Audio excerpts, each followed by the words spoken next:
Hello trainers, Ganeto here, and today we're gonna dive together into Open Great League with a line that is gonna showcase the capabilities of Aura Sphere on Togekiss. So the community day hasn't arrived yet, however we can somehow predict how Aura Sphere is gonna perform, especially on Great League. So here is a line with Shadow Swampert upon the lead, Shadow Drapion at the back, while Togekiss will remain as our closer. I'm still using Charm, which means that we're gonna have less energy gain here, but it doesn't matter. Still our Togekiss is gonna go to town with its other moveset and of course the new Aura Sphere. The trick here is that I do not have Aura Sphere unlocked yet because the community day hasn't arrived, so we're just gonna try and go with the Togekiss with that flamethrower. If you didn't know, flamethrower and Aura Sphere, they both share the same amount of energy, being 55, while Aura Sphere is gonna hit a little bit harder, so we're gonna see in which situations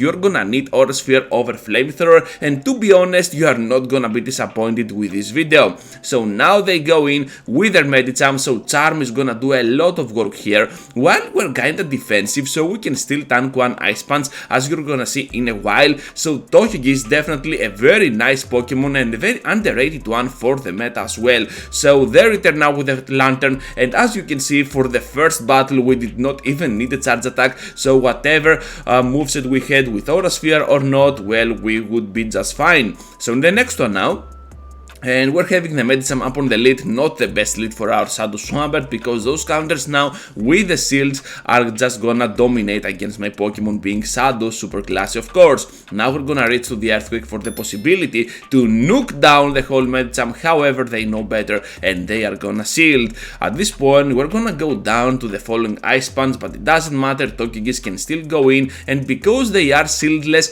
let's see if Flamethrower is gonna be the better move over Aura Sphere for the next Pokemon. They are gonna have the Lantern, so Aura Sphere here could have helped a lot, however we're gonna go now to that Ancient Power. So against the Lantern, definitely you need to have something like an Aura Sphere dealing so much damage to that Pokemon. So we have one battle that Aura Sphere was not in at all, one battle that you have to use it, so let's see how well it is gonna adapt towards the next battles. So for this one, with the Drapion against the Noctowl, we have to unleash the Wrath of the Crunch, and of course Sky Attack will not take us out, so we can still rely on our Drapion here, on the CMP and the Lantern. Look at that, pretty wonderful, and now we got just one Charm to fulfill our way to the victory against that Lantern. Into the next one now with the Swampert facing the Trevenant. This is pretty interesting because we're having a very bad lead, while our main safe switch is gonna be the Shadow Drapion. We still have to rely on the Charm damage for the end game. Seeing the Bastiodon makes me think, do they have something like a Medicham at the back or something like a Victory Bell, because this can be pretty rough for my Charm damage. However, here comes the Aqua Tail, which can do a lot of work up against that Bastiodon, and I'm not gonna shield anything because I know from the bottom of my heart that I can still go in with my Shadow Swampert and absolutely tank the move, while we can still farm down and pressure even that Revenant out of existence with our Shadow Hydro Cannons.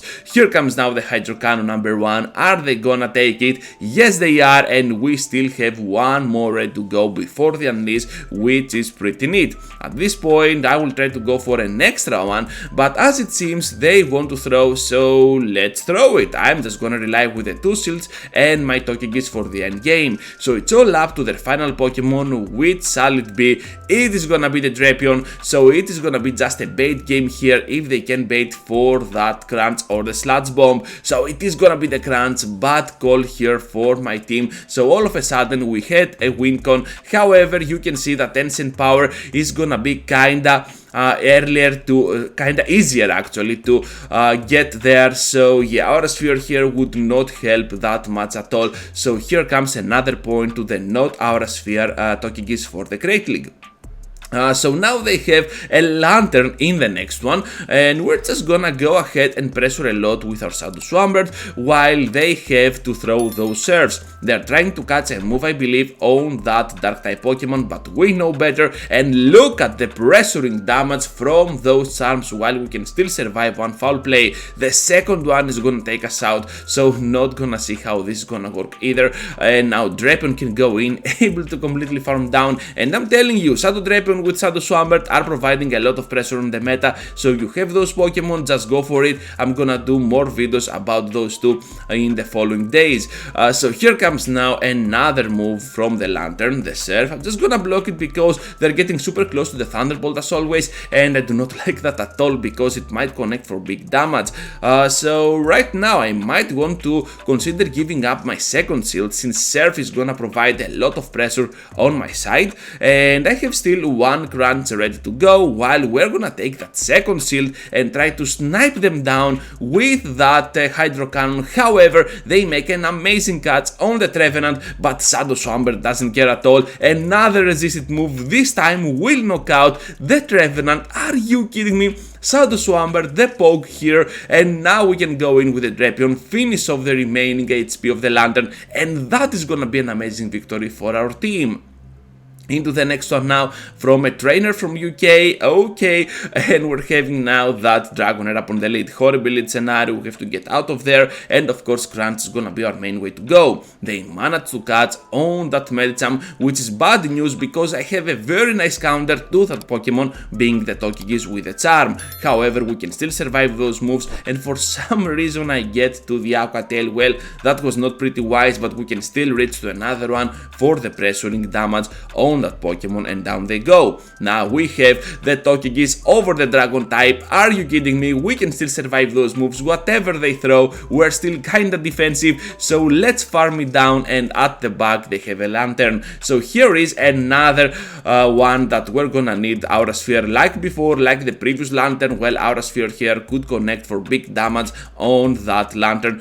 So yeah, Aura Sphere might be the better option overall against a lot of threats, with that Flamethrower being not that good overall. Perhaps our Sphere is gonna work much better on the Master League, especially against Dialga, because then you are gonna do more damage than ever, being super effective, while Flamethrower still does a lot but not enough. So they managed to catch, they're trying at least to catch on the Dragonair. However, the charm damage will be so much that they cannot withstand, and the Flamethrower is still gonna be enough, even though we could take the victory here with an Aura Sphere.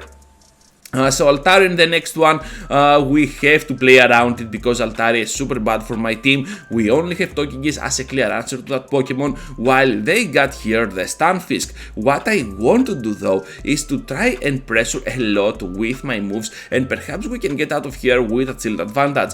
Gonna block a potential Earthquake, however they use the Rock Slide, and now another Aqua Tail is imminent. Let's see how this is gonna work, because we're getting both super close to a move, and if that is gonna be a Rock Slide, we can still survive and pressure for another shield. They are gonna giving up, and now we're having the upper hand with the shields. However, we still need to take that Earthquake into our HP.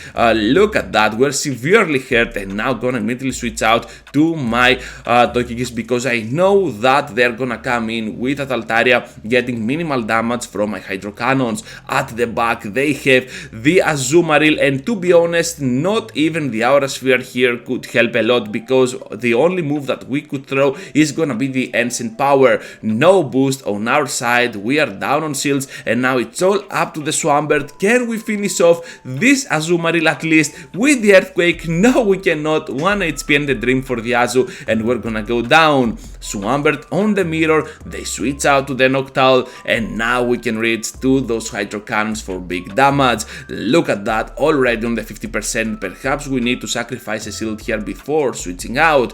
So about Swampert, I still got my Togekiss, which can provide a lot of pressure on that Pokemon, so that's why I'm not in a big hurry to switch out. Now I'm gonna go with that extra energy, bank it for the end game, and now Shadow Drapion is gonna go in.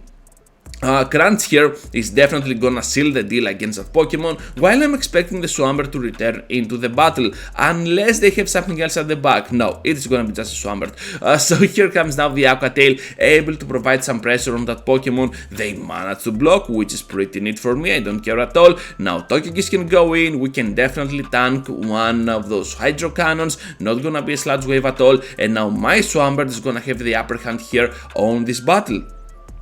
So I'm expecting them to switch, so that's why I'm not gonna throw immediately. So here comes now the Pidgeot, and of course we got so much energy to spare, and before the CMP we're gonna throw our final Hydro Cannon to finish off that Pokemon. It is gonna be a race to the charge attack. Hopefully we win the race, because the CMP could definitely be lost with our 0 in attack, but it doesn't matter. Hydro Cannon is gonna finish us off, and Togekiss will do the remaining of the job. Into the final one, trainers. Let's see if we're still gonna need that Aura Sphere against that Stunfisk, because to be honest, you still got Flamethrower and it's gonna work amazingly good and equally good as well.